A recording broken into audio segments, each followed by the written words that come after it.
Chair Jack, can you hear my audio right now? That is affirmative. Thank you.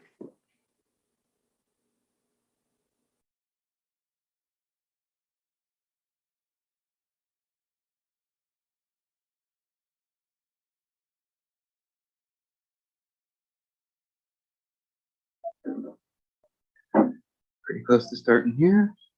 There we go. Okay, welcome everyone. I think we have enough folks to officially get started. Let's see here. 1, 2, 3, 4. Yep, that's it. Okay, so we'll call to order right at 1:30. First, I'd like to recognize that we're conducting our business today primarily on the territories of the Quepechusit and Shot First Nations. However, we are all throughout the New Toronto territories, and depending on where we're coming from online, maybe even the Coast Salish as well.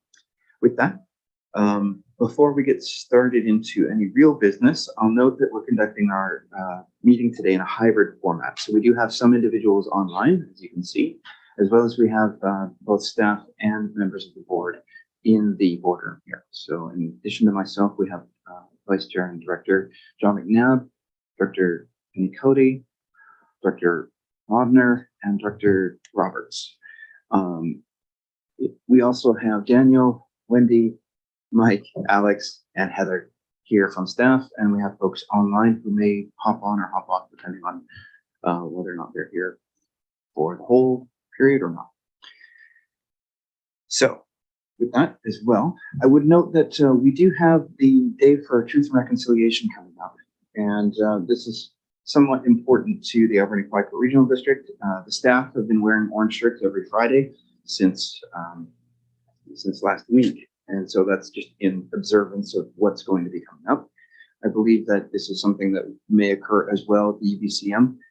So September 30th is the day in which the actual event happens. However, I think observing it and handing out orange shirts to everyone would be great. So we do have a large selection of shirts here that can be handed out for the folks here and be kept at the, I guess, just at the front desk for other directors as well. Hopefully the shirt is large. I have gained weight. Thank you very much. Okay. So today is a special board of directors meeting, which was suggested by staff with the understanding that we have quite a bit of planning to go through today. However, we do have other types of decisions coming forward. So with that, we don't have any additions or deletions or modifications to the agenda as presented. So if anybody could have a motion to adopt the agenda, that would be appreciated. Thank you, Director Roberts, seconded by Director Bodner. Any comments? Seeing none, all those in favor? All opposed? And motion carried. Thank you. All right, does anyone have any declarations of conflict of interest, perceived conflict of interest, or gifts exceeding $250 in value? Oh, Dr. Shannon, go ahead. Thank you. Not a conflict or anything, but since school has started, I have to step out just before 3 to be at the bus stop today, just so you're aware. All right, thank you. That's a good reminder. All right, and sorry again. Oh, Director Steer, go ahead. Yeah, thank you, Chair Jack. Yeah, once again, not a conflict, but I have an appointment at 3 o'clock, so I'll be stepping out at about 2:45. Okay, thank you for that. And I think we'll still be okay for the purposes of planning and quorum. So with that, we'll just move on forward into item 4. Item 4A is the Union of BC Municipalities correspondence for information. Would anyone like to speak to it? If not, we can just have a motion to receive the item for information. Dr. McNabb, please go ahead. Just a motion to receive. Thank you, Director McNabb. Do we have a second? Thank you, Director Kosgei. Any comments? Seeing none, all those in favor? All opposed? Motion carried. Thank you. That brings us to item 5, request for decisions and bylaws. Item 5A is the ACRD and City of Port Alberni Aquatics Feasibility Study. Daniel, please go ahead. Thank you. So what we have before the board is for a decision to issue a contract regarding the Alberni Valley Aquatic Center. Just as a matter of context, the review for the Alberni Valley Aquatic Center is an identified objective within our 2021-2024 strategic plan. The staff working with appropriate staff with the City of Port Alberni and of course ACRD issued a request for proposals on June 17th, 2022. The RFP, the request for proposal, aimed to find the firm to conduct outreach, research, and design for the future development, governance, guidance, and planning for an indoor aquatic facility to either replace or upgrade the existing Echo Aquatic Center. The Aquatic Center is currently at the end of its usable life and currently services the Alberni Valley, which includes Beaufort, Sprout Lake, Beaver Creek, Cherry Creek, and the City of Port Alberni. The ACRD received 4 qualified bids, and based on a comprehensive review, staff do recommend issuing a contract to HCMA Architecture and Design for $92,010. The amount is within the $100,000 budget that was allocated towards this, and the timeline is for a 14-month period. I will flag that in the report, we also identified what we believe would be a good advisory committee for the duration of this work. Although staff will be working closely with the proponents if this contract is issued, we also believe that having a cross-section of elected officials as part of the advisory committee would be useful.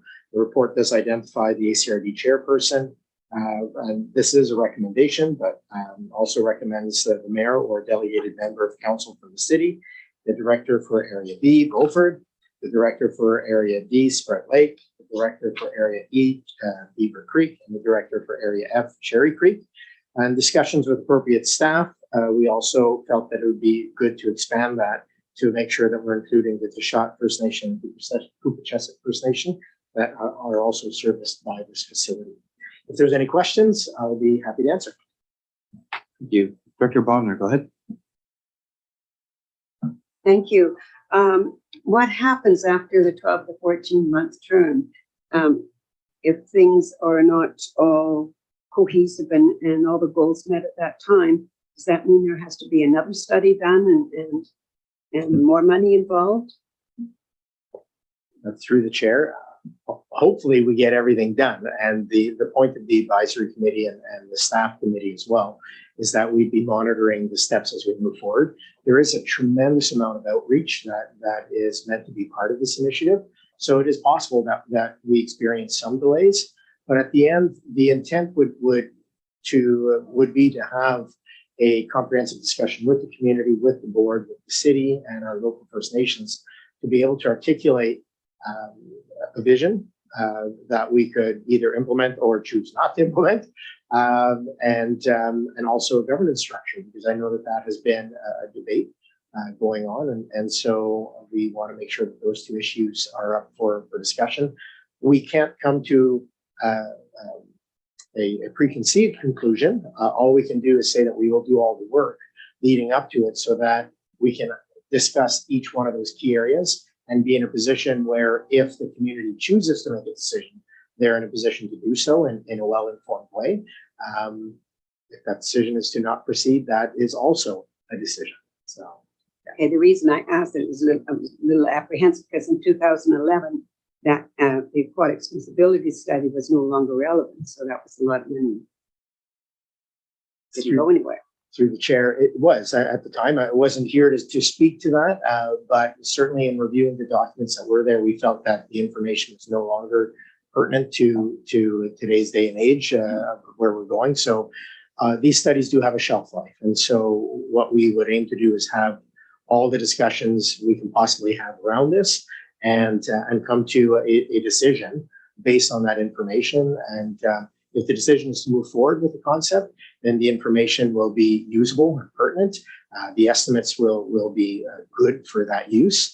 If the decision is to not proceed, then there again, it will have served its purpose. But if the decision is to wait, then waiting is always, a wait and see strategy is always one that could lead to further investment later down the road. But without the details, it's hard to say for certain. Thank you. Director McNabb and then Director Cote.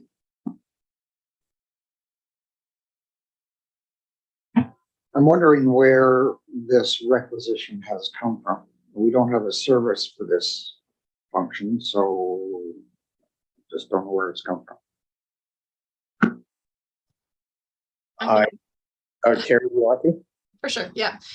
So under the Local Government Act, we have the ability to requisition funds for feasibility studies. So that's what this is at this point. We're doing a feasibility study on this service. And the funds came from, we requisitioned $70,000 in 2021 from the city of Port Alberni, Beaufort, Sprout Lake, Beaver Creek, and Cherry Creek. And as part of that discussion with the board also requested an additional $30,000 from the city of Port Alberni to recognize their higher population in the region. And so they contributed an additional $30,000, which we've received already. So we can proceed with this project at this time, but at the end of this, if the directors choose to take it to referendum or AAP or something to determine if we're going to establish a service, that's kind of where our ability to requisition ends, is with that feasibility study. And then we would then have a service to operate moving forward. I'm happy to answer any further questions. Thank you. Director Cote. Thank you. Through the chair, I'd just like to identify that Sprout Lake is paying the same amount as Beaver Creek, Cherry Creek, and Beaufort combined because this was an assessment based, I imagine. And going forward, Sprout Lake, we could pull out now if we're going to be moving forward on an assessment base, because that won't be happening as long as I'm sitting here. Just want to point that out. So to me, I do understand that we do need to have information so that we can make a decision. But the governance piece is very important, very important. And I don't see any First Nations included in this. So I know that there will be conversations, and I believe that the pool is beyond just the valley. So there's a lot of people that come in from Banfield or West Coast to use our facilities. So I'm just wondering if there's any way to capture that at all. Thank you.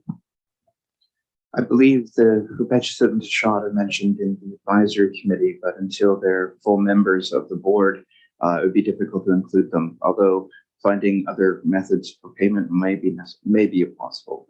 Go ahead, Daniel. I'll just echo, I think, what's already been said. And I think in your statement, you've already answered the question I was going to answer. Governance is an important piece, and having the discussion around governance is vitally important. And this is where working with the city is part of the strategy, because the city has the stats on where people are coming from. And that feeds into the discussion around governance. And of course, with that, right now, there's an assessment based. We know that when we create a service, if we were to create a service, we can span beyond that. We can look at models that, look at usage, look at population, look at assessment, do a mix and match of those, cancel certain elements. The discussion is really about what is equitable in the long term. And I think that's why the governance is such an important part of this initiative. Thank you. Breaking it down also into a facility and the service. There's a huge difference there. When the regional district was asked to participate with building the arena, that was strictly for the facility. So wondering how that's going to be, how is that incorporated into this application?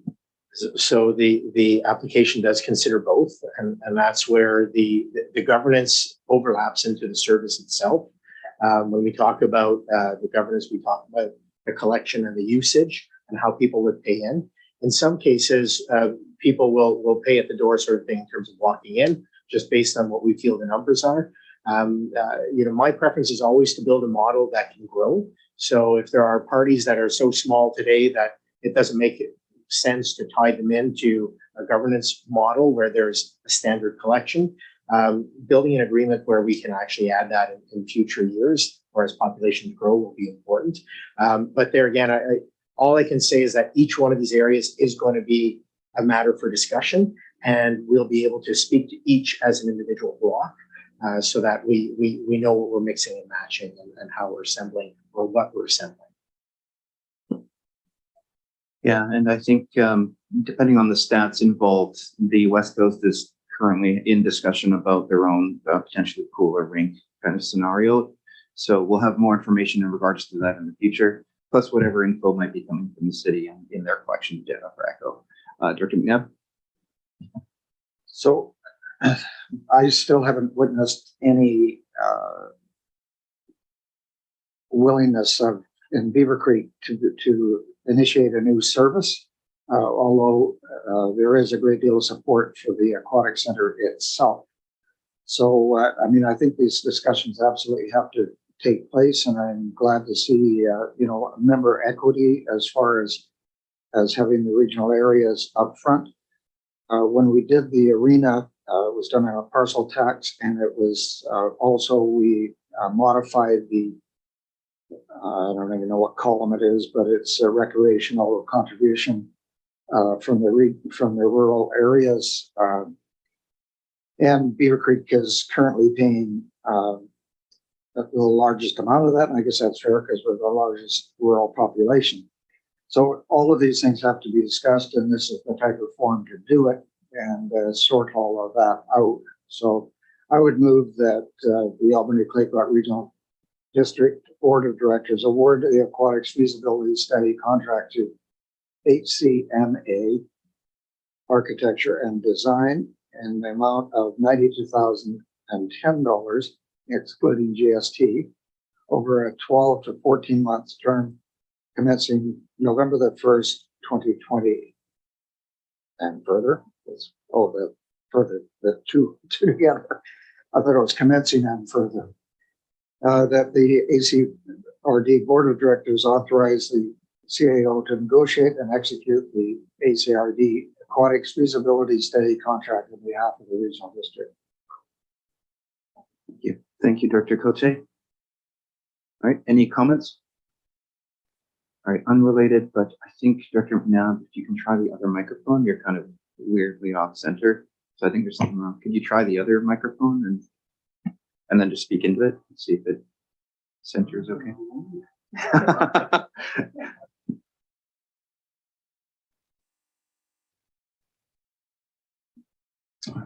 Okay, how's that? Marginally better.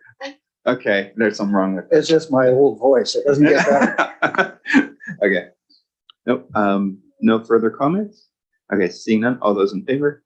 All opposed? Okay, motion carried. Thank you. All right, that brings us to item B, which is the Sprout Lake Volunteer Fire Department self-contained breathing apparatus purchase. I'm assuming that's Charlie, but I'm not sure. Yes. Yep. Okay, please go ahead, Charlie. Yeah, this is a follow-up. Beaver Creek was passed last year. Sprout Lake is got it in its budget for purchase of this breathing apparatus, and we're looking to make an early quote or take early quotes on this as we're expecting a big price increase this fall. So it's the Shane Corin can explain the reason for the exemption here with the purchasing policy. Hi, board. Hi, everyone. So the reason we're asking for a exemption for this purchase is it's basically just a quantities purchase. So we have our vendors once we post it, and they are basically all directed to one supplier of this product. So issuing a RFP or a tender for an item like this isn't relevant since it's a very standardized product. So we're asking that we can issue a RFQ in this situation. Because it's in excess of our $35,000 purchasing policy limit. Thank you for that. Director Cote. Thank you. I did speak to Chief Mike Can of the Sprout Lake Fire Department and understand that the cost will be brought to us in next year's budget, but would like to move on this because it would be a cost savings. So there's no other questions. I'd like to make a motion for the recommendation. Oh, Okay, do we have a seconder? A question? Okay, go ahead, and then we'll go back to Dr. Cote. Yeah, thanks for that, Shane. And I'm happy to see this going out for an RFQ. My question is that what this breaks down to is the $11,472 plus per unit. And what does each unit comprise? Is it the bottle, the pack, the mask? What exactly is in there? Thanks. Yeah, I can answer that. This is for new packs. So it's the pack and harness, new cylinders, and new face pieces as a combined unit. All right, thank you. Dr. Cote, would you like to move the motion? I would like to move the motion. Okay. Read it. Yeah, I'll second. All right, thank you, Dr. McNabb. I don't think we have to read it. So go ahead, Dr. I have McNabb. a question. So there seems to be quite a marked difference between what Sport Lake is potentially paying and what Beaver Creek just paid. So is there some type of difference of equipment? I thought they were around the same numbers. Beaver Creek only went for 15 apparatus, and there was a difference in the mass that they specified. Sprout Lake has opted to go with an older style mass because of the quantity they already have on hand, and it will work for them and work for the rest of the group. The city is still that way. That's where the difference is in the mass itself. Dr. Roberts. Yeah, through the chair to Charlie. Are these units for the different fire departments, are they all the same brand? Are they, MSA or what are they? They're all Scott X3 packs. They're the newest Scott offering. And yes, the city of Port Alberni, Cherry Creek, Beaver Creek, and Sprout Lake are all using the same apparatus. Thank you. Okay, any further comments or questions? Seeing none, all those, Dr. Cote, did you have a comment? I did. I'd just like to say that Beaver Creek just ordered, and now we're ordering. If we could get together and maybe, I know that there was question about if there would actually be any savings to do a bulk. I'd really like to have brought this to UBCM to the Fire Chiefs Association or whoever, and ask if there's an opportunity that once or twice a year that fire departments could collectively make purchases and actually get a discount. That would be possible. Thanks. Thank you for that. Okay, one last time, any comments or questions? Is seeing none, all those in favor? All opposed?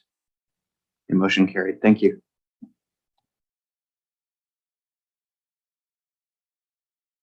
All right, that brings us to a request for decision for notice on title. I don't know who's speaking to that. Yeah, please go ahead, Mike. Yeah, so just a couple of highlights on this property. It's at Salmon Beach. So this is, again, another longstanding building issue where construction has happened. The building inspectors have made numerous attempts to work with the property owners over the last year to get a building permit application. And we have not had one submitted, and staff are recommending a notice on title be placed. And I'm happy to answer any questions about this one. And I do have a comment after the board makes a decision on this, just about notice on titles in general. Comments or questions? Or motions? Director Roberts, go ahead. Yeah, I'd like to make the motion that the Alberni-Clayoquot Regional District Board of Directors resolve to register a notice on title to Lot 5, Block 38, Section 49, Clayoquot District, VIP 510, 108 17th Avenue, as per Section 57 of the Community Charter. Thank you. Do we have a seconder? Thank you, Director McNabb. Any comments, questions? Director Roberts? Yeah, through the chair, Mr. Erg, would you like to do a little explanation on this? I think what I was going to speak just in general about notice on title, so you can certainly pass the resolution first. That's fine. Okay, thank you for that. So all those in favor? All opposed? The motion carried. Thank you. And please go ahead, Mike. Yeah, so I just wanted to talk about notice on titles in general, because we've brought in quite a number of them to the board in the last several months, and And so what staff are proposing is just in the next electoral area directors meeting, just bringing back the policy from 2011 because it's now 12 years old, and to just have some discussions around what notice on title, the purpose they serve when we use them, and how they can work in conjunction with other enforcement action when it's appropriate. So I thought there may be some general questions about notice on title, and I think that would be an important discussion for the EA directors to have. So that's just something we will do for the next EA directors meeting. Director Roberts, go ahead. Through the chair, thanks, Mr. My question is that I see that the property owners could have that rescinded or removed if they pay $700 to the community. Is that correct? So they would need to pay the $700 under the current bylaw structure to the regional district, but that can only happen after the property is brought into compliance. So that would be after a building permit is taken out and occupancy has been issued. So it's not a fine so much as it's a partial recovery of ACRD costs to do this. But it's not just a matter of paying that fee. They have to pay the building permit fee, which would be double under the bylaw, plus actually do the work and get final occupancy. Absolutely. Thank you very much. Okay, Director Cote, go ahead. Thank you. So this property, are we to understand that there is someone living in it and that it's substandard? We're aware of it, and I'm just wondering about our liability issues for occupancy here. Thank you. Yeah, and so in general, and I think that's this is a step in notifying future owners, the current owner, and protecting the regional district. That's something that we have had been advised to do before with building permits. We can't take every contravention to court in general, and we certainly can have specific discussions about specific properties in camera. And I think that because this doing a notice on title and what we want to bring back to the EA discussion to talk about in general doesn't preclude other enforcement action. Sometimes, in staff's recommendation, would be not to do any other enforcement action. There's very specific circumstances where we would be recommending notice on title in conjunction with other actions.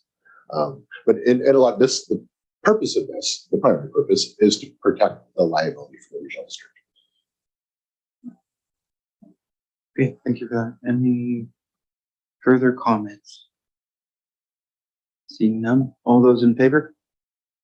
All opposed? Motion carried. Thank you. Okay, that brings us into planning matters, of which there is quite a bit. So it's 2 o'clock though, so I think we've got some good time to do this. So 6.1A. So these are planning matters only for electoral area directors. Mike, go ahead. Yeah, just before Alex is gonna run through all of the applications here, but I just wanted to just highlight from staff's perspective, I think it's important that we bring these applications to the board and just to help keep things moving along. As staff, we've been getting a lot of feedback and concerned feedback from applicants about the applications. We have, really record numbers right now, and I just wanted to highlight that it was important to do that, and just also to point out to the directors that as staff, we've been getting a lot of flack for how long things have been taking. So this really helps. Okay, thank you for that. I think this puts things in context. So with 6.1A, it looks like it is regarding Banfield for a rezoning application. Thanks. Go ahead, Alex. Thank you, Chair Jack. So the first application we have before you is a rezoning for 294 South Banfield Road. The property owners intend to rezone the 5.7 acre property to a tourist commercial C6 district to allow for the development of up to 24 rental cottages, and to rezone a portion of the foreshore to waterfront commercial W4 district to allow for the construction of a new commercial marina that would house approximately 50 boats. This application also involves an official community plan amendment to redesignate the property from residential use to mixed use. Staff recommend that the board give first reading to the OCP amendment and the zoning amendment bylaw at this time, and to proceed with the delegation of the public hearing. With the consideration of the bylaws, we have outlined a number of conditions of approval that staff recommend. They're outlined in detail in the report, but in general terms, they are to require that the applicants agree to a covenant to limit the density and to require sewage pump out facilities for the marina, meeting minimum servicing requirements for connection to Banfield water system and for sewage disposal, obtaining authorization from the province for the location of the commercial marina as well as the existing driveway, and then meeting all technical referral agency requirements. So the Banfield APC met on this on September 1st, and the commission passed a motion to support the application as presented, and we're happy to answer any questions. Thank you. All right, thank you for that. Director McNabb, go ahead. So one thing I noticed on this is the outline for the marina is not consistent with the lot line for the property, the onshore property. I've been in this boat before myself, and that's really impacts on the neighboring property as to access and egress. And so I don't know if that's just sort of a guesstimate line or if it's something that we control. I think it's actually probably the ministry that controls that, but certainly something that I would be interested in down the line. Be happy to answer that. There are a few things at play there. So the actual waterfront commercial area would be 90 meters, would extend 90 meters into the inlet at a right angle from the property, and would be 200 meters wide along the frontage, and the total frontage of the property is about 214 meters. So it encompasses most of that. I do see what you mean, how the angle where it comes out at a right angle from the foreshore is slightly different than the angle of that southwest lot line on the property. But one other thing I want to highlight about this area is that it's large enough to encompass the water break areas, the wake breaks, essentially. So there are big floating log systems that will ring the site, that will allow for the marina to be there. And then the marina itself would only be about 30 meters wide or deep by about 150 meters wide. So it is a much larger area than what they need to actually moor the boats. And that extra area basically allows for access. Thanks for that. I'm just looking at I don't know what the lot number is here. Lot 16, if lot 15 does the same sort of thing, lot 16 is not going to even be able to access it. So the riparian right of access is something that I'm just concerned about. I mean, that's not my billywag, but it's there. It's certainly something we can flag to the province. So if they proceed with this, they will need to get a license of occupation to locate the marina in that area, and that is a concern that we've seen before. So we would absolutely flag that issue to the province. Thank you. All right, thank you for that. Director Cote? Thank you. Yeah, this is peculiar to their lot lines on the water. I wonder if the regional district could invite someone from the province, whichever ministry that's in charge of doing these. I know it's front counters, I think it's who you go through to make an application, but if someone from the province could come and explain a few things about lot lines for foreshore and also dock, because there's some information about the dock construction and for a marina and even just personal docks, because the neighbors, should they decide to do a foreshore lease agreement and dock construction, it would be really good to talk to them. I know that we've got that in our zoning bylaw, some suggestions, but I've heard conflicting information now coming from residents at Sprout Lake regarding that. So it would be nice to have some representation from the province here too, so that we could ask questions. Thank you. We can certainly add an invitation to either make a presentation or maybe the whole, depending on how much discussion we want. That's a good suggestion. Thank you. Now, are there any other comments or questions or motions regarding 6.1A? Oh, Director Beckett, please go ahead. Thank you, Mr. Chair. I would like to move on the motion or motions, but I need some clarification with respect to, do I read bylaw P1459 and 1460 all together, or is this separate? I believe they're separate. Because one's for the zoning atlas and one's for the OCP. Yeah. Unfortunately, we have to do. I will. That's fine. Sorry.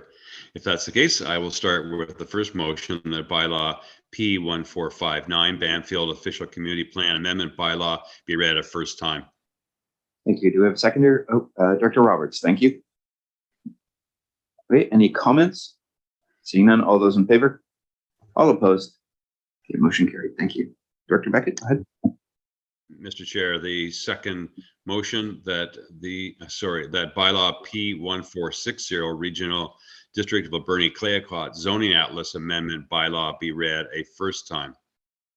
Thank you. And seconded by, thank you, Director McNabb. Any further comments? Seeing none, all those in favor? All opposed? Okay, motion carried. Thank you. And if you'd like to continue, Dr. Beckett, please go ahead. Yes, and again, just assuming this is one motion or two. I think there's two separate ones. Two separate, yeah. There's one at the top, and then there's a long one that ends it. Gotcha. Thank you.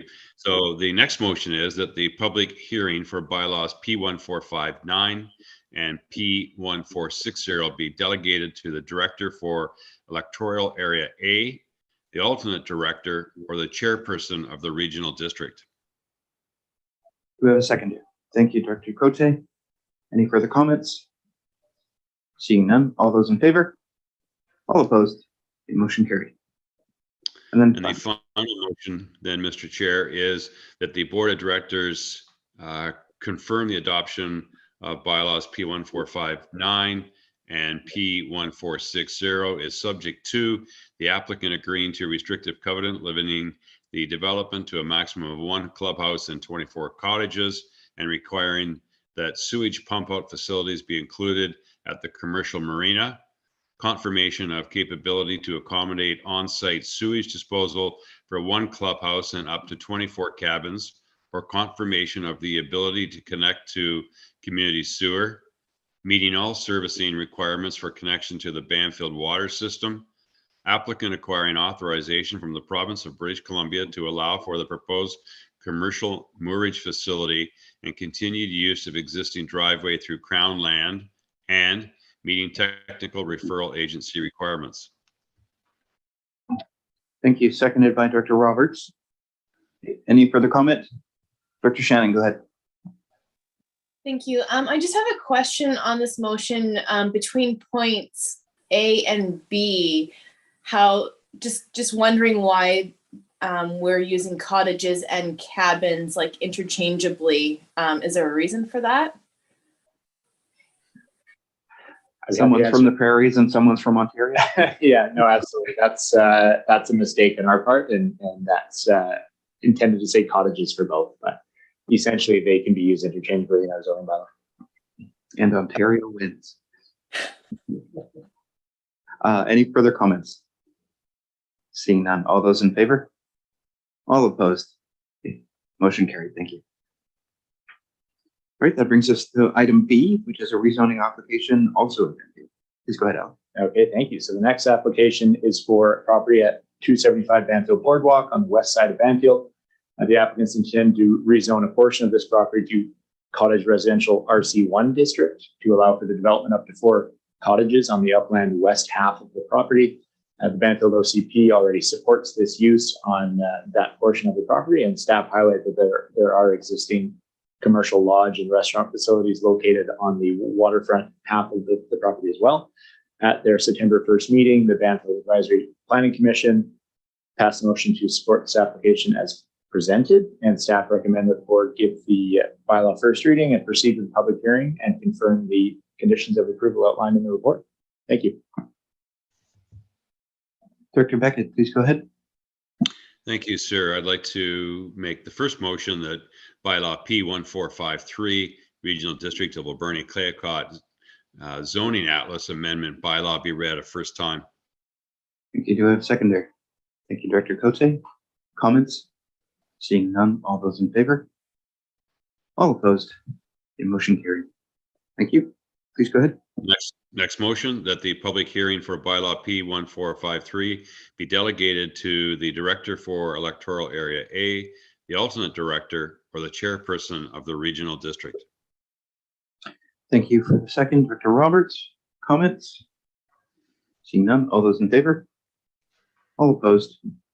Motion carried. Thank you. And then finally, That the Board of Directors confirm that adoption of bylaw P1453 is subject to approval of a suitable parking plan for access to off-street parking facilities in East Banfield for residents and guests of the property, meeting all servicing requirements for connection to the Banfield water system, confirmation from a registered on-site wastewater practitioner that the property is capable of accommodating on-site sewer disposal for the proposed cottage residential development, and meeting technical referral agency requirements. okay, do we have a seconder? Thank you, Director Bodner. Any further comments?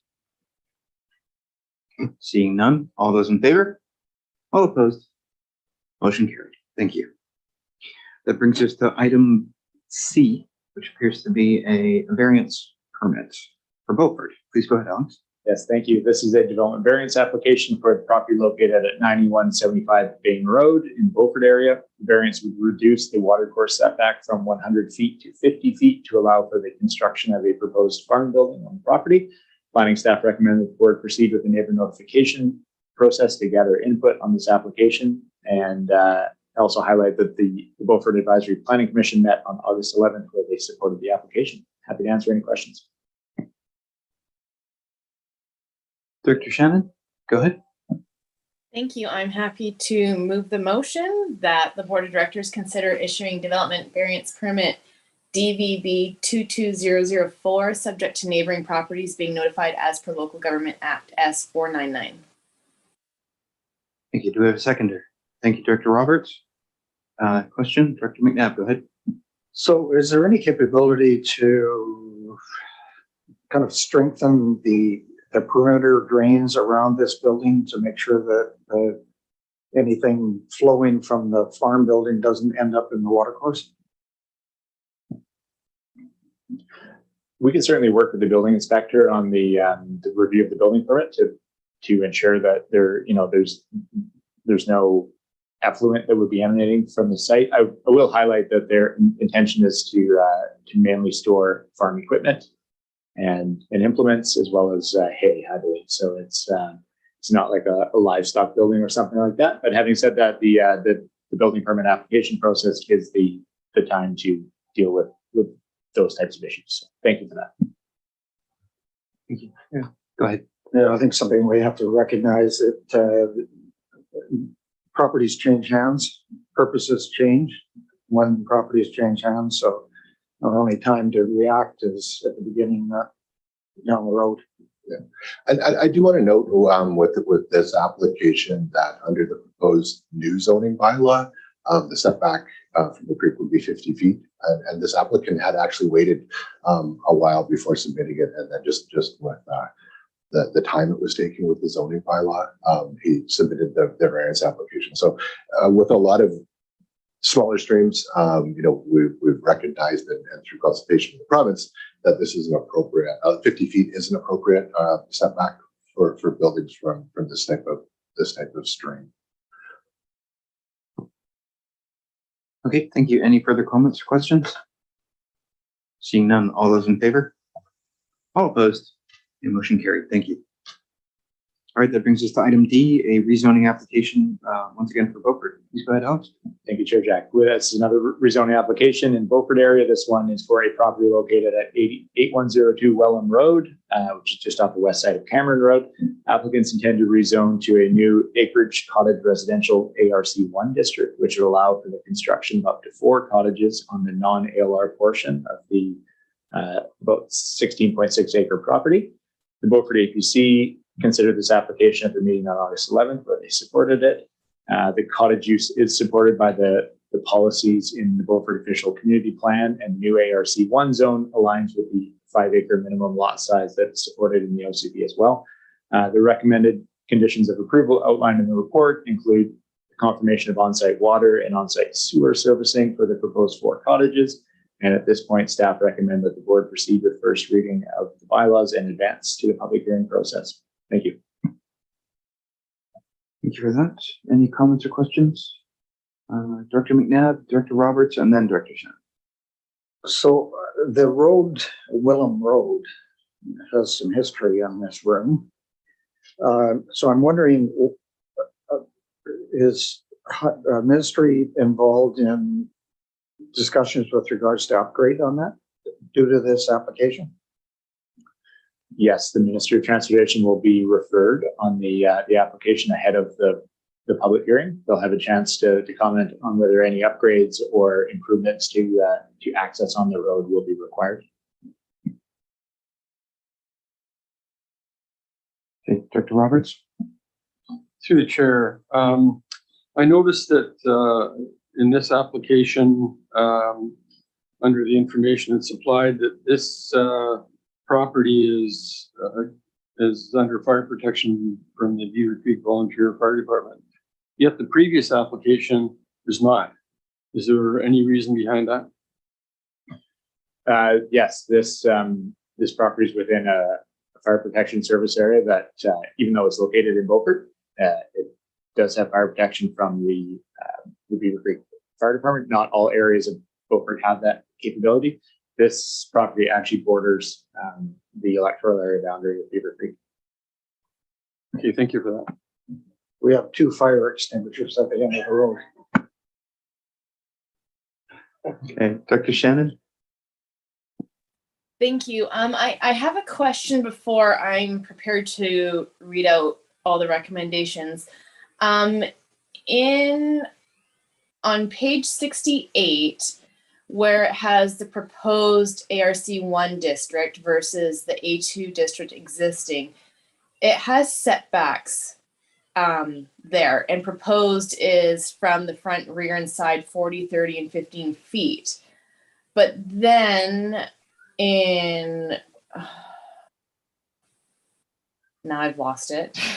Somewhere else it said it wanted, on page 67, the applicant, or it says under part B, it says the cottages will all be located 50 feet or more from the property boundary and will be screened from the neighboring property by trees. I'm just wondering why there's an extra 10 feet under that when the proposed zoning is saying 40 versus 50. Bless you. Thank you, Director Shannon. The 50-foot setbacks and the screening is actually what the applicant proposed. So their intent is to maintain a more rural feel, and the building sites themselves are ringed with trees that will remain. So that was, whereas the minimum setback is 40 feet from the front, 30 from the rear, 15 from the sides, the applicant intends to locate them a minimum of 50 feet from the lot lines. Okay, yeah, because I got that from the map submitted as well. I was just wondering about the different numbers there. And then I guess if there's more zones that end up coming out of this, because I know this was created for Beaufort because Beaufort has the minimum 5-acre lot size. That's why that was created. Thank you. I just wanted clarification there. Appreciate that. Thank you. And then I'm okay to go, Chair, if you're okay with it. I was just going to make a quick comment. I just think for the board's information, when an applicant, he's intending to build farther away than the setbacks, but in the end, it is the setbacks is what we can enforce, and that's how they're structured, right? So he could say, I want to build 50 feet, but if he goes and finds some circumstances where it would be better to build 40 feet, or he does have the right to do that. So the reports will often just reflect what the applicant intends to do, and then we include the setbacks because those are the minimum. And I just want to also comment on cottage residential. It's something that we have a lot of this type of zoning in both Bamfield and Long Beach. We don't have very much in the Alberni Valley, and it's certainly something that as staff we would encourage people to consider, and that the board consider in rezoning applications that it provides options for housing, short-term vacation rentals that are all legal, and is really addressing some of the things that we're really struggling to manage. So staff are certainly supportive of this application and this type of application. Okay, please go ahead, Director Shen. Okay, thank you. I will move that bylaw P1450, Regional District of Alberni Clayoquot Zoning Text Amendment bylaw be read a first time. Do we have a seconder? Thank you, Director Roberts. Comments? Director Cote, go ahead. Thank you. So the intent here is to build 4 cottages. By the rezoning here, are they allowed to build more in the future? Thank you. No, it would be a maximum of 1 single family dwelling and 4 cottages. So they would need to apply to a different zone to build more than 4. Thank you. Any further comments? Okay, seeing none, all those in favor? All opposed? Motion carried. And I would move that bylaw P1467, Regional District of Alberni Clayoquot Zoning Atlas Amendment bylaw be read a first time. Thank you. Seconded by Director McNabb. Any further comments? Seeing none, all those in favor? All opposed? Motion carried. And I would move that the public hearing for bylaws P1450 and P1467 be delegated to the director for electoral area B, the alternate director, or the chairperson of the regional district. Thank you. And seconded by Director McNabb. Comments? Seeing none, all those in favor? All opposed? Motion carried. And finally, that the board of directors confirm that adoption of bylaws P1450 and P1467 is subject to confirmation of adequate water supply for 4 cottages, confirmation from a registered on-site wastewater practitioner that the property is capable of accommodating on-site sewage disposal for 4 cottages, and meeting technical referral agency requirements. Thank you. Seconded by Director Roberts. Any comments? Seeing none, all those in favor? All opposed? Motion carried. Thank you. Before we move on, it has occurred to me, the comment you had made, Mike, about going about things this way is quite helpful just from a workload perspective moving into the future. Like making applications like this. Is this something that maybe we want to communicate to the public in a way later about, if you're thinking about developing your land, your property, these are the ways you can do it, but these ways can actually help in the future, like moving forward? Or is that something that developers teach their clients? Well, we deal with a lot of they're not developers, they're the owners of the property, and just sort of looking what they can do. And really, I think the best way to look at this is to include it in the community plan reviews, the OCP reviews, and then have a discussion with the community in general about the best approach to things and how it works. And then we're not dealing with a specific application, we're dealing with a concept, certain property sizes. So that's I think the best approach to do that. And then we can have that community discussion. Okay, so link them to kind of OCP discussions. Thank you. All right, that brings us to item E, which is a Sprout Lake item, a development variance permit application. Please go ahead, Al. Thank you. This is a development variance application for a waterfront lot in the Sprout Lake area. The variance would reduce the side yard setback on the south side from 15 feet to 7 feet, and the water course setback from 100 feet to 50 feet from a small drainage course adjacent to the property. And the applicants intend to build a small dwelling with a garage attached.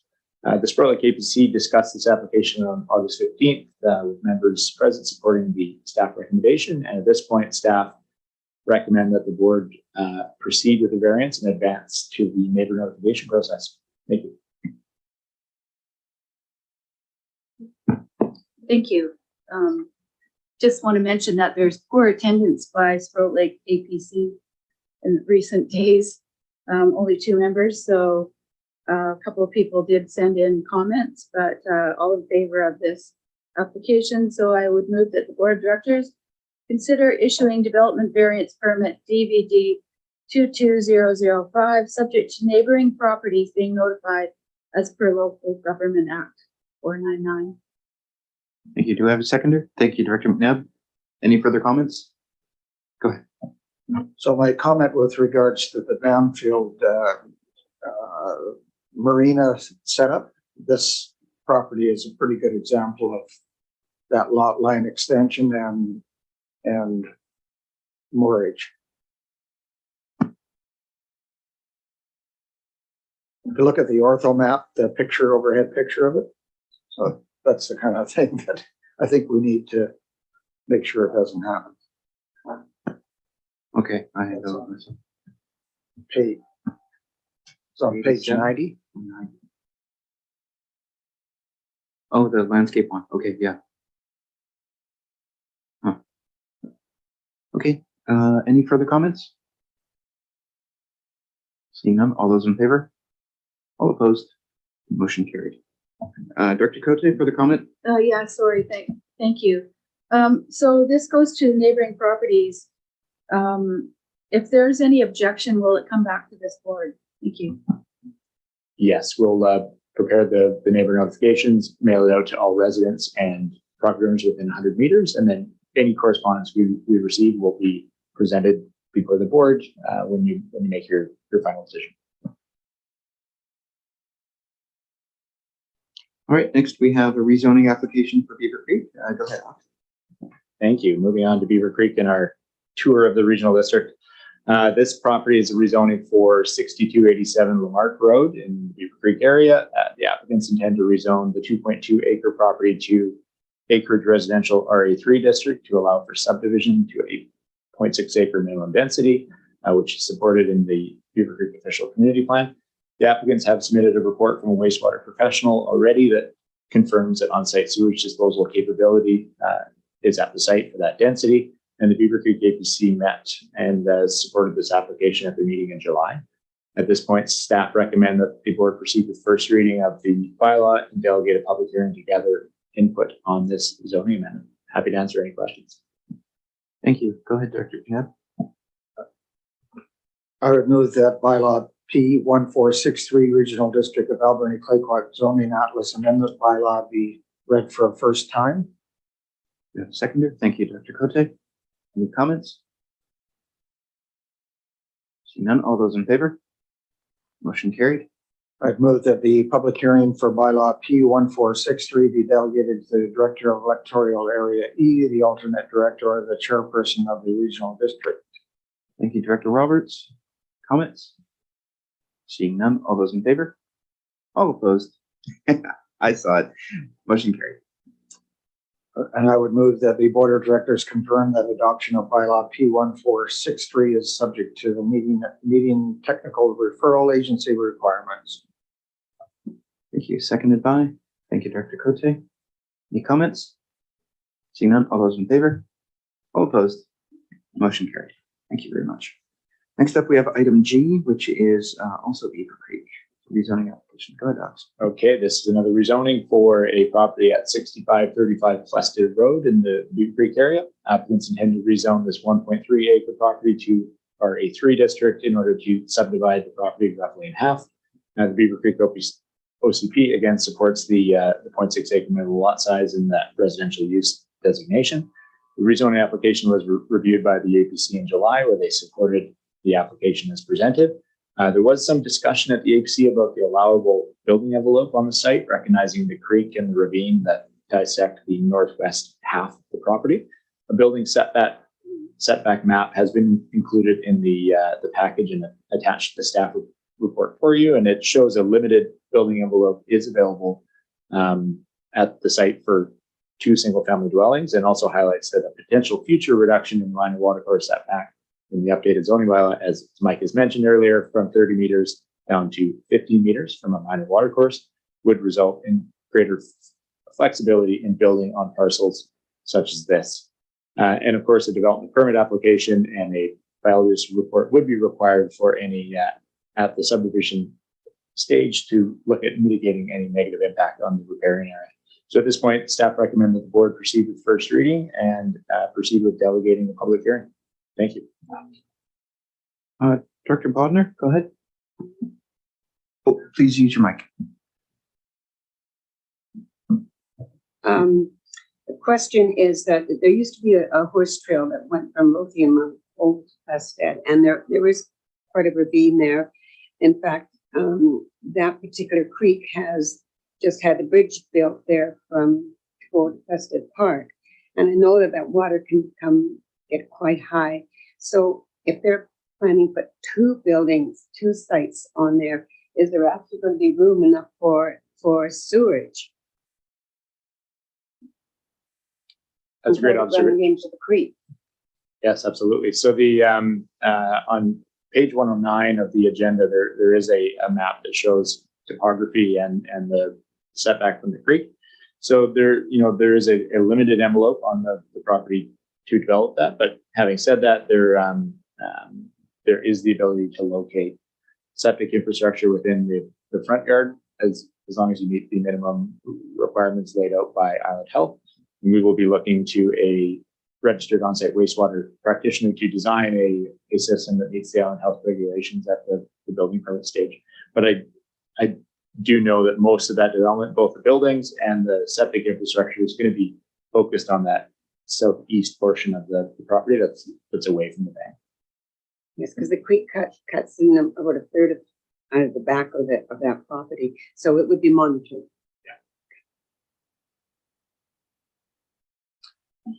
Yeah, this is one sorry. Thank you. So in my mind, this is quite problematic. When there's a reduction coming for creeks and an increase for lakefront. And there's two properties that I have in mind that are on Lakeshore Road that both have septic systems that'll be below the high water expectation. And I'm just wondering, so who monitors this? It would be Ministry of Health, but I'm having a hard time getting my mind around it. Who monitors this then? So Island Health is responsible for the septic fields. So as part of this application, at the subdivision stage, there would be a development permit requirement, and a registered biologist would have to assess the property as well.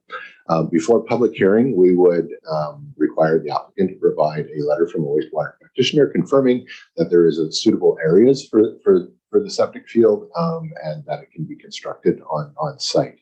The setback from the streams, the minor streams that we had referenced, which is currently 100 feet or 30 meters from any stream under our zoning bylaw regulations. Under the proposed new regulations, that setback would be reduced for minor streams to 15 meters. That follows the provincial Ministry of Environment guidelines for setbacks from minor streams based on flow size, etc. So those were the things that we're referencing. I think if I recall from a past conversations, Director Cote, the septic fields you were referencing are ones that are where the septic field could be within the 200-year flood zone as opposed to, close to the natural boundary. So my understanding is that the Island Health regulations reference the natural boundary and setbacks from the natural boundary of streams, whereas the flood construction level is a 200-year flood event calculated by a geoscientist and applies to habitable space for dwellings and houses, etc. Thank Hopefully you. that answered the question. I've just one follow-up then. Do we allow for pump and haul then? So the pump and haul, the way the sewage regulations are written now, we do not regulate that. Any pump and haul would be up to Island Health. I do know in discussions with Island Health staff, their preference is on-site septic wherever possible.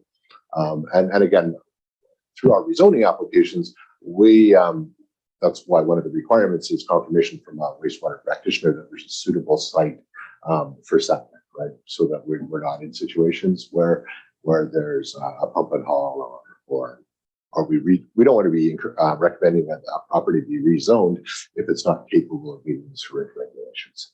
And we certainly would want to know ahead of time before making any recommendations to the board if the only option was pump and haul. So, to date, all of the rezoning applications that we have brought forward and recommended to the board, by the public hearing stage, have a confirmation from a wastewater practitioner, or at least the confirmation happens prior to adoption, before something's presented for adoption. So I think that's an important factor in rural areas that don't have sewer systems. We want to make sure that it's capable of doing that. Our process in general is we don't want an applicant to incur significant costs if something is not going to get first reading. So that's why we in our staff recommendations recommend that the wastewater practitioner happen before the public hearing, but after the board's considered first reading. So. Director McNabb and Director Bodner, your microphone is on. Okay, so this particular application, for the reasons that have been discussed here, I don't have warm and fuzzy here. So like this creek is a creek. It's not a stream. And particularly in the wintertime, it's a very large creek and it's salmon bearing. And so, my thinking is that this should fall under a significant water course versus a minor stream, and that these setbacks should be maintained. And I don't know if this 30 meters that they got here is like on an ortho basis or an actual measurement as you walk down the bank, because there's two different measurements there. So anyhow, we'll get this to public hearing and we'll hear what the public has to say around there, and we'll go from that. But I would move that bylaw P1464, Regional District of Alberni-Clayoquot zoning atlas amendment bylaw be read for the first time. Thank you. Do we have a seconder? Thank you, Director Bodner. Any comments? Seeing none, all those in favor? All opposed? The motion carried. Thank you. And I would move that the public hearing for bylaw P1464 be designated to the director for electoral area E, the alternate director, or the chairperson of the regional district. Thank you. Do we have a seconder? Thank you, Director Cote. Any comments? Seeing none, all those in favor? All opposed? Motion carried. And I would move that the board of directors confirm that the adoption of bylaw P1464 is subject to confirmation from a registered on-site wastewater practitioner that the property is capable of accommodating on-site sewage disposal to a minimum of 0.6 acres and meeting technical referral agency requirements. Thank you. Thank you, Director Roberts. Seconding. Any further comments? Seeing none, all those in favor? All opposed? Motion carried. Alrighty, that brings us next to another Beaver Creek rezoning application. Go ahead, Alex. Thank you. This is a rezoning application for the property located at 7881 Beaver Creek Road. The property owners are applying to rezone from a mix of A1 district and R2 districts to RA2 to allow for a 2-lot subdivision. The 7.7 acre property will be subdivided along the agricultural land reserve boundary to create a 1.4 acre lot with the existing improvements located outside of the ALR adjacent to the road, and then a vacant remainder lot within the ALR back. This is consistent with the policies in the Beaver Creek OCP as well as the Agricultural Land Commission. And we just want to highlight that it is a down zone from the current R2 zone to RA2, which would result in a more rural residential density that better suits the character of the surrounding area. Beaver Creek APC met on August 29th, where they recommended that the application proceed as presented and concurred with the staff recommendation, which is to proceed with first reading and to proceed with public hearing process. Happy to answer questions. Director McNabb? Okay, I would move that bylaw P1449 Regional District of Albany Claycott zoning atlas amendment bylaw be read for a first time. Do I have a seconder? Thank you, Director Cote. Comments? Seeing none, all those in favor? All opposed? Motion carried. And I would move that public hearing for bylaw P1449 be delegated to the Director of Electoral Area E, alternate director or chairperson of the regional district. Thank you, Director Cote. Any further comments? Seeing none, all those in favor? All opposed? Motion carried. Thank you. And I would move that the Board of Directors confirm that adoption of the bylaw P1449 is subject to confirmation of wastewater on-site, registered on-site wastewater practitioner, that the property is capable of accommodating on-site sewage disposal to a minimum of 1 acre and meeting technical referral agency requirements. Thank you, Director Roberts. Any comments? Seeing none, all those in favor? Motion carried. Alrighty, next up is another, I think they're all being picked up. Oh no, there's a chair right here. Please go ahead. Thank you. So the next one is another rezoning application. This is one for a property located at 6134 Wadena Road in the Beaver Creek area. The applicants intend to rezone the 2.25 acre property to RA3 district in order to facilitate a 2-lot subdivision. The property is designated as residential use in the OCP, which supports this proposal, and the APC once again supported this when they last met on August 29th. Planning staff recommend a condition of approval to include the confirmation of septic capability to the proposed density, and that's outlined in the report for you, and recommend that the board proceed with first reading and delegate the public hearing. Thank you. Thank you for that. Director McNabb, go ahead. I would move that the Board of Directors, that the bylaw P1452 Regional District of Albany Claycott zoning atlas amendment bylaw be read for the first time. Thank you. I have a seconder. Thank you, Director Bogner. Comments? Seeing none, all those in favor? All opposed? Motion carried. And I would move that the public hearing for bylaw P1452 be delegated to the Director of Electoral Area E and alternate director of the chairperson of the regional district. Thank you. A seconder. Thank you, Director Cote. Any further comment? Seeing none, all those in favor? Motion carried. That the Board of Directors confirm adoption of the bylaw P1452 is subject to confirmation of a registered on-site wastewater practitioner that the property is capable of accommodating on-site sewage disposal to a minimum 0.6 acres and meeting technical referral agency requirements. Thank you. Seconder. Thank you, Director Bodner. Any further comment? Seeing none, all those in favor? All opposed? Motion carried. Thank you. Brings us to item J, Fern Road, Beaver Creek.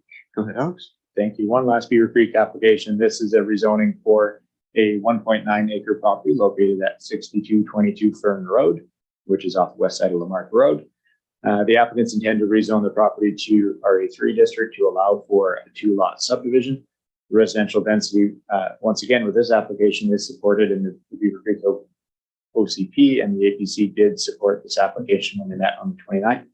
And once again, staff recommend at this stage that the applicants provide confirmation of septic capability prior to the public hearing. And staff recommend that the board proceed with first reading now and delegate the public hearing to be held to gather input. We're happy to answer questions. Thank you. Thank you for that. Director McNabb. I'd move that the bylaw P1452 Regional District of Albany Claycott zoning atlas amendment bylaw be read at first time. Oh, it's 1451. 1451, isn't that what I said? I said 52. It's the one right above. It's 52. Yeah, well, Yeah, I knew what you meant. we'll get her done. Okay, do we have a seconder? Thank you, Director Bodner. Okay, any further comment? Seeing none, all those in favor?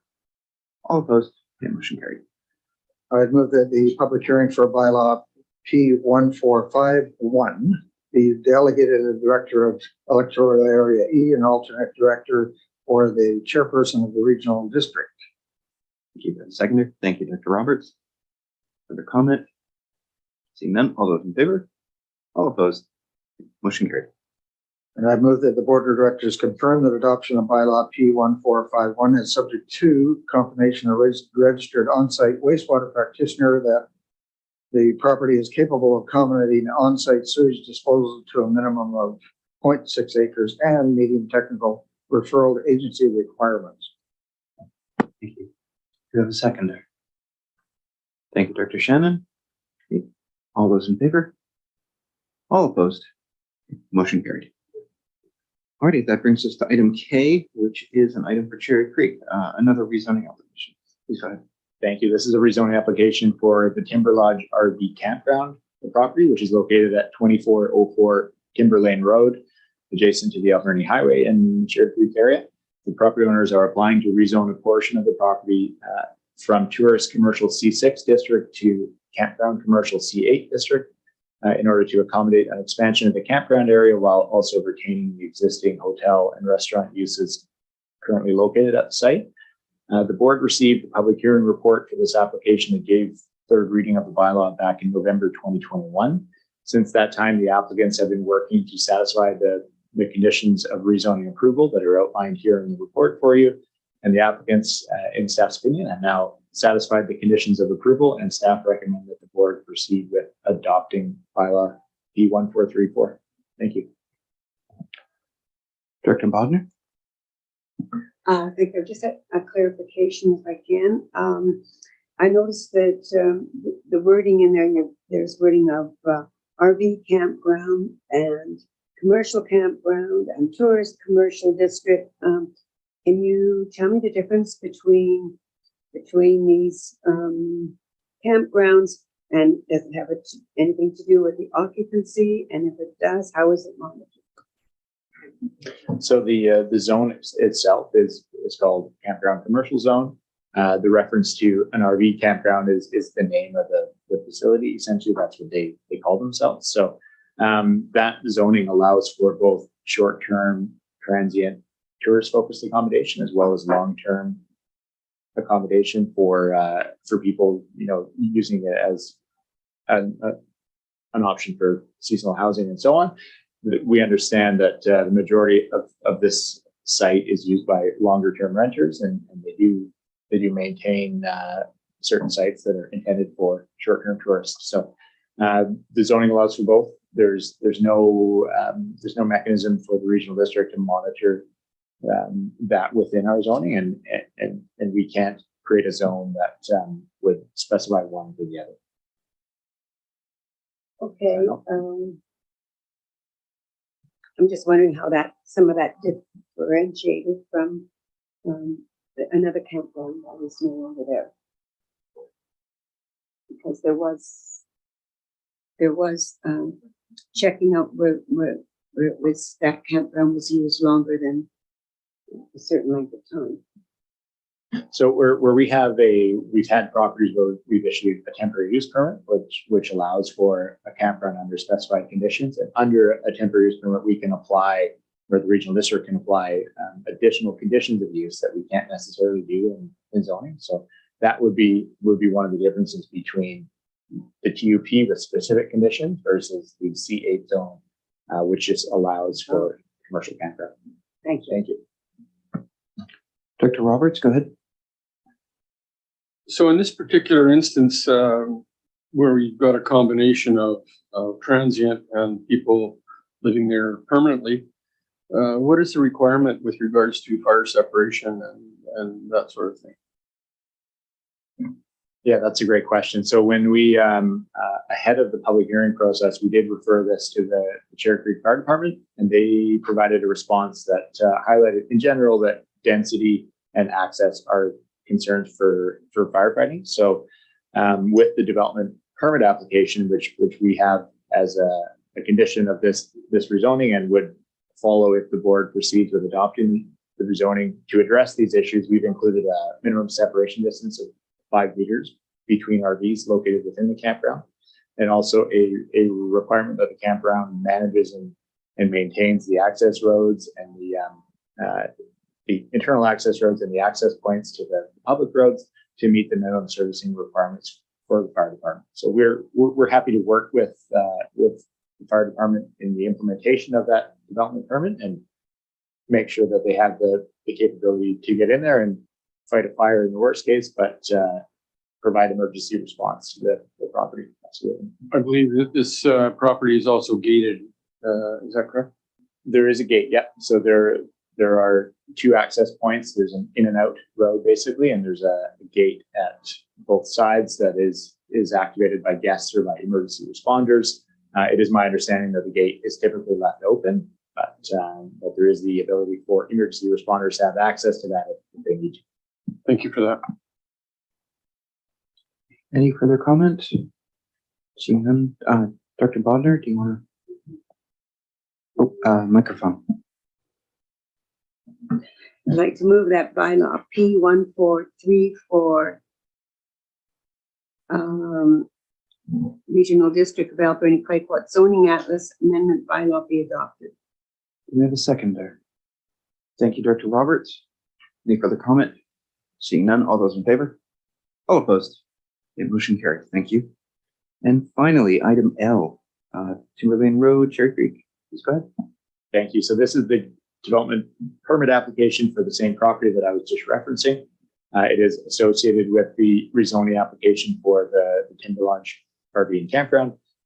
Staff recommend the issuance of a form and character development permit concurrently with the adoption of the rezoning, and the DP that is included with the package for you lays out the overall site layout, the density, the form and character of the structures on the site, screening, fencing, and access requirements, as well as parking, which are all guided by the policies and guidelines included within the Cherry Creek OCP, in recognition that this property is both located along the highway corridor, which is a highly visible entrance point into the Alberni Valley, and also considering site safety for occupants of the campground, as I previously mentioned. We're happy to answer any questions about it. Thank you.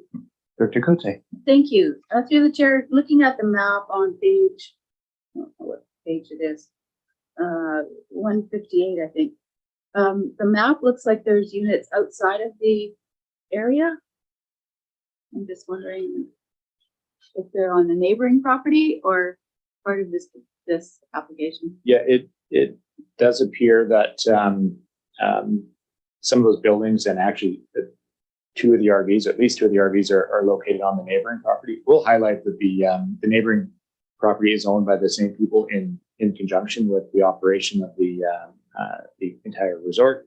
And actually west of that, where you can see the grass, is where all the new septic fields are located. Those were installed in 2020. So both of those properties work together to service the entire site, and the zoning on that property to the west is a C6 zone as well. Thank you. Is there a possibility that this development could actually hook up to city water sewer? And ultimately, that would be up to the city of Port Alberni. I would note it is quite a distance from any city sewer, especially the sewer connections. The sewer connections would on this area, I think, stop at the hospital would be the closest sewer connection. And also, just to highlight the work done on the sewage disposal capacity, those are 3 brand new fields that were installed in April 2020. So a significant investment was made to service both the campground, the hotel, and the restaurant as well. Dr. McNabb. I mean, the water thing is interesting. I would suppose that we did get an approval from Cherry Creek Water with regards to this. Yeah, I'm just pulling it up here. We did not receive, so when we sent out the agency referrals ahead of the public hearing, we did not receive a response from the Cherry Creek Waterworks District, but they were definitely included within that and had the opportunity to comment if they wish to. Thank you. Dr. Bodnar, do you want to go ahead?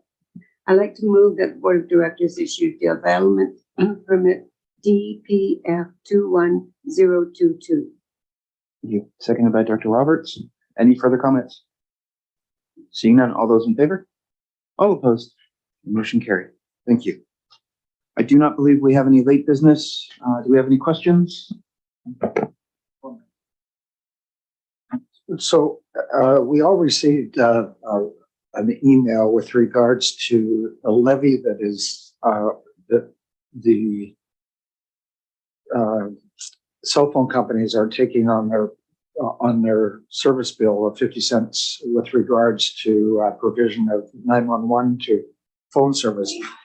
And then there was a request that UBCM that we vote in favor of turning that levy over to the suicide prevention, 3 number, I think it's 988, that levy funding.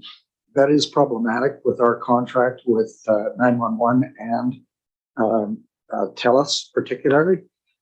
So I think we need to kind of find a way to work through that somehow. I mean, 988 is great service, but 911 is, and then the new technology is a very important thing to the Alberni-Clayquat Regional District and other regional districts that we serve.